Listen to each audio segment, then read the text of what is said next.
Hello everyone and welcome to another Pyro gaming video. This is it. This is the video we talk about Masterwork cores. So let's go ahead and do it. I want to start the video by saying that Bungie has acknowledged community feedback regarding Masterwork cores and the need for cores to infuse non-Masterworked gear, and Bungie has said that they will be making some changes to the Masterwork core economy and will be renaming Masterwork cores to better suit their new purpose, which is to be used as an infusion fuel. That information can be found in the most recent This Week at Bungie blog post for those of you that are interested, but for the rest of you that are just here to find out how to get Masterwork cores, let's go ahead and look at all the best ways in-game right now to score yourself some Masterwork cores. So we'll start with the most obvious way to get cores, and that is to buy Masterwork cores directly from Spider. Now, Spider's prices for cores double each time you purchase one. They are on a daily reset, which means every day they reset back to 10 regardless of how many you bought the day before. So if you buy one at 10, the next one will cost you 20. The next one after that will cost you 40, after that 80, after that 160, after that 320, and so on, doubling exponentially until you run out of legendary shards, essentially. It's also worth noting that Spider's prices for Masterwork cores are based on your account, meaning if you have a Titan and a Hunter, and you go purchase a Masterwork core for 10 shards on your Titan, then log in on your Hunter and go buy another one, it will cost 20. Now, unless you just have an absolute ton of legendary shards stockpiled for no reason, I honestly wouldn't recommend buying more than 2 cores from Spider a day. 2 cores is going to cost you 30 legendary shards, and that third core by itself is going to cost you 40 legendary shards, so it's just not economically viable, in a sense. So I would definitely recommend sticking to 2 cores a day from Spider. Our next source for Masterwork cores is going to be the Finest Matterweave consumable. Consuming a Finest Matterweave will give you a buff that basically guarantees you a Masterwork core over time. You obtain the Finest Matterweave consumable by dismantling Year 2 weapons and armor. Now, I actually have seen these drop from dismantling Forsaken blue gear, but they seem to be most common from dismantling Forsaken legendaries and Forsaken exotics not purchased from your collections. Now, once your Finest Matterweave consumable is active, killing powerful enemies is where you get your Masterwork core from. Now, what I found is that if you just want to get a core really quickly and get rid of that buff, if you just fly into the Leviathan and kill the legionaries that spawn right there on the bridge when you first come in, then you have a pretty good chance of getting that Masterwork core. You can see it over there on the ground, kind of looks like a legendary engram. Now, if you don't actually pick up the engram, it will go to your postmaster, so don't worry, you're not going to lose that Masterwork core. And for those of you that are curious, no, this will not work like the Prime Engram glitch where you can just leave it on the ground and never pick it up and keep the buff. You lose the buff as soon as that engram hits the ground. Our next source for obtaining Masterwork cores is by dismantling Year 2 legendary weapons and armor. Now, the way this works is whenever you obtain a Forsaken legendary, it will have a tier of Masterwork. This ranges between 1 and 10, and whether or not you get a core from dismantling that item depends on what tier that piece of gear is at.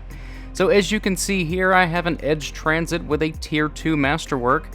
When I dismantle it, I do not get a core. However, if I go and dismantle this 10 paces hand cannon that has a tier 5 Masterwork, it will definitely give me a core every single time. Now, from what I've seen, anything Masterworked at a tier 3 or below will not give you a Masterwork core. Tier 4 Masterworked weapons will have a chance to give you a core, and anything above a tier 5 is guaranteed to give you a core. Now, that's just from my personal experience. That could be wrong. That could not be 100% accurate, but again, from my personal experience, that is what I've seen. So our next avenue for obtaining Masterwork cores is going to be to complete certain objectives from Year 1. So I don't have any footage of this because I've already completed it on all 3 characters, but if you finish the Nascent Dawn quest that ultimately awards you with the Polaris Lance Scout Rifle, and you've already completed it on 1 character and you're completing it again for a second time on your 2nd or 3rd character, then it will give you 15 Masterwork cores instead of giving you Polaris Lance. This is really, really handy, and it's not a very difficult quest to do. Another way to get some fairly easy Masterwork cores is by completing the objectives for your legendary Resplendent armor from Solstice of Heroes. So for example here, you can see that if I hit Legend rank, then I will unlock the Masterwork for this pair of boots, and it doesn't actually Masterwork the gear. Instead, it gives you 5 cores, and then you have to go in and Masterwork the gear yourself. So if you complete the objective and don't want to apply those cores to that, then you just have 5 free cores that you can do whatever you want with. Another quick route for obtaining Masterwork cores is by completing the Leviathan raid or the Eater of Worlds or Spire of Stars raids.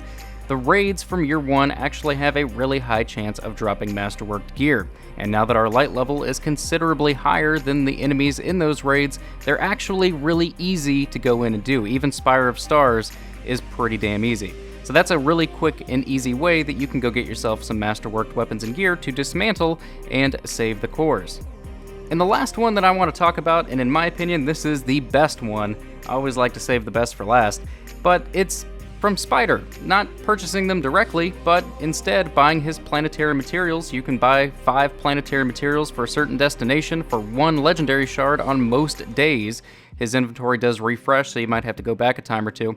But buying those for 1 legendary shard and then taking them to the destination that you turn them in at and ranking them up has a pretty good chance of giving you some Masterwork weapons and armor from those rank up packages. Now, the benefit of doing this is whenever you're ranking up the Planetary vendors, not only are you having a chance of getting Masterwork cores, but you're also getting a bunch of weapon parts back, and you're also getting quite a bit of your legendary shards back. So all around, it's a great farm. Now that being said, some planets do seem to be better to farm than others. So for example, on Mars, it cost, I think, 80 or 85 Planetary materials to rank up Anna Bray, whereas the EDZ, Titan, Nessus, Io, and Mercury only take 55 Planetary materials. So keep that in mind. Go to one of the planets that is cheaper to rank up, since they all have what seems to be the same chance of dropping a Masterworked weapon or armor piece. And another great thing about doing this is that year 1 weapons and armor don't just drop 1 core whenever you dismantle them. They have a chance to drop up to 3, and that does still work now that we're in year 2. Now, hopefully all of this helps you, but if you are still struggling with Masterwork cores, I would recommend you go check out my video on Infusion. I give you guys some really good tips that will hopefully make it so that you don't have to spend as many Masterwork cores to use the weapons and armor that you want to use. I would definitely recommend checking that video out, but that is going to bring this video to an end. I really hope it helps you guys out, and once Bungie makes the changes to the Masterwork core economy, I will make an addendum to this video and keep you guys in the know. Thank you guys so much for watching this video. If you enjoyed it, click like. If you're new to the channel, click subscribe. And if you are already subscribed, I fucking love you. Thank you guys so much for watching, and take care.